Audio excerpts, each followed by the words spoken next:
នៅពេលដែលយើងមានការព្រួយបារម្ភកើតឡើងនៅក្នុងជីវិតរបស់យើងធ្វើឲ្យមានការប៉ះពាល់ជាច្រើនពេលខ្លះធ្វើឲ្យយើងមានបញ្ហាក្នុងការទំនាក់ទំនងគេងមិនលក់ហើយយើងអាចរកមធ្យោបាយចេញមិនរួចពេលខ្លះតើយើងគួរធ្វើដូចម្តេចចំពោះការដែលយើងទាំងអស់គ្នាមានការដូចនេះសូមមើលពីវីដេអូនេះ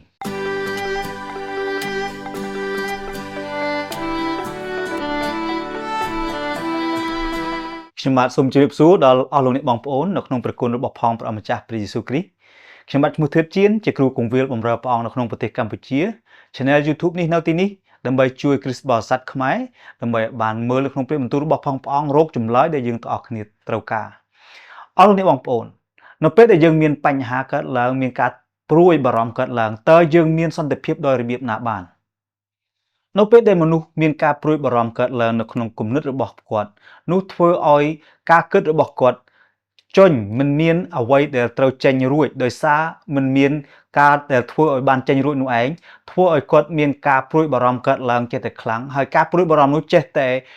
រំលឹកម្ដងហើយម្ដងទៀតម្ដងហើយម្ដងទៀតទន្ទឹមគ្នានឹងការព្រួយបារម្ភនោះធ្វើឲ្យមានប៉ះពាល់ជាច្រើនទៅដល់ជីវិតរបស់គាត់ដោយគ្មានមធ្យោបាយក្នុងនាមយើងជាគ្រិស្តបរិស័ទយើងមានមធ្យោបាយដែលអាចដោះស្រាយបាននៅក្នុងព្រះគម្ពីរបានប្រាប់យើងគឺនៅក្នុងព្រះគម្ពីរភីលីបជំពូក4ខ6និងខ7បានមានបន្ទូលលើកទឹកចិត្តយើងយ៉ាងដូចនេះថាកុំឲ្យខ្វល់ខ្វាយអ្វីឡើយចូលទូលដល់ព្រះឲ្យជ្រាបពីសេចក្តីសំណូមរបស់អ្នករាល់គ្នាក្នុងគ្រប់ការទាំងអស់ដោយសេចក្តីអធិដ្ឋាននិងពាក្យទូលអង្វរនិងពោលពីអរព្រះគុណផងយ៉ាងនោះសេចក្តីសុខសាន្តរបស់ព្រះដែលហួសលើសពីអស់ទាំងគំនិតនឹងជួយការពារចិត្តហើយនឹងគំនិតរបស់អ្នករាល់គ្នានៅក្នុងព្រះគ្រីស្ទយេស៊ូវអរលោកអ្នកបងប្អូននៅក្នុងព្រះបន្ទូលនេះមានជំហានដើម្បីឲ្យយើងបានដោះស្រាយអំពីការថប់បារម្ភព្រួយនោះផងដែរជាជាងការជ្រើសរើសយកការព្រួយបារម្ភគឺយើងមានមធ្យោបាយមួយទៀតដែលយើងអាចដោះស្រាយបានពេលខ្លះការដែលយើងព្រួយបារម្ភមានអ្នកលើកទឹកចិត្តយើងថាកុំឲ្យព្រួយបារម្ភអីការលើកទឹកចិត្តបែបនេះជាការមួយដែលជួយមួយចំណែកទូចតែប៉ុណ្ណោះប៉ុន្តែมันអាចជួយដោះស្រាយអ្វីបានលើសពីនោះទេដូច្នេះហើយមធ្យោបាយដែលយើងអាចដោះស្រាយបានគឺយើងមានការអធិដ្ឋានជាជាងការដែលយើងព្រួយបារម្ភយើងលើកបញ្ហាទាំងអស់ដែលយើងមាននៅក្នុងជីវិតរបស់យើងនឹងឯងទូលប្រាប់ដល់ស្ដេចលើអស់ទាំងស្ដេចព្រះលើអស់ទាំងព្រះដែលទ្រង់កំពុងតែប្រុងចាំស្ដាប់ពាក្យរបស់យើងនឹងទូលដល់ព្រះអង្គលើកទូលថ្វាយដល់ព្រះអង្គនោះ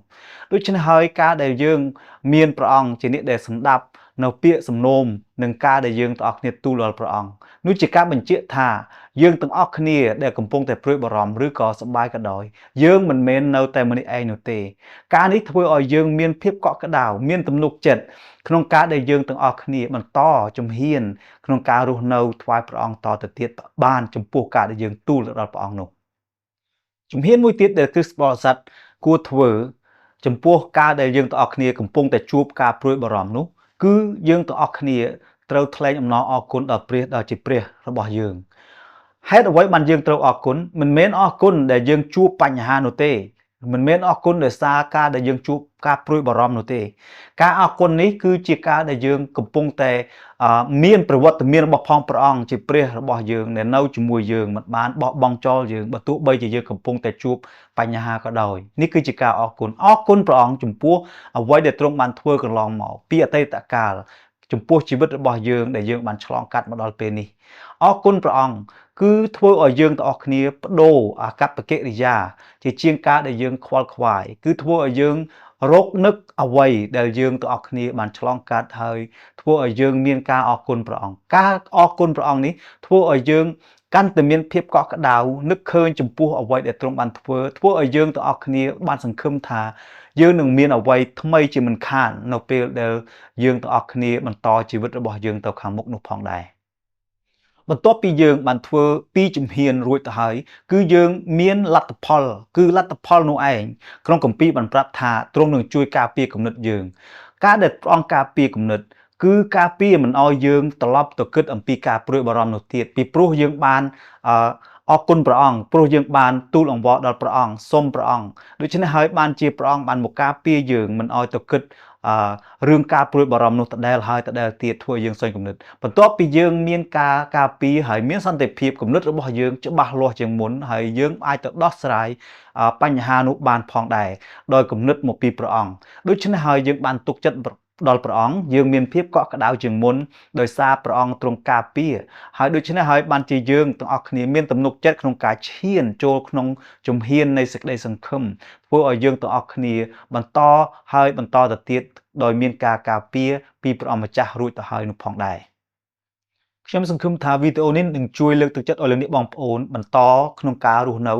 ដោយមានសន្តិភាពជាការព្រួយបារម្ភព្រោះនេះបងប្អូនបើសិនជាយើងទាំងអស់គ្នាមានសំណួរ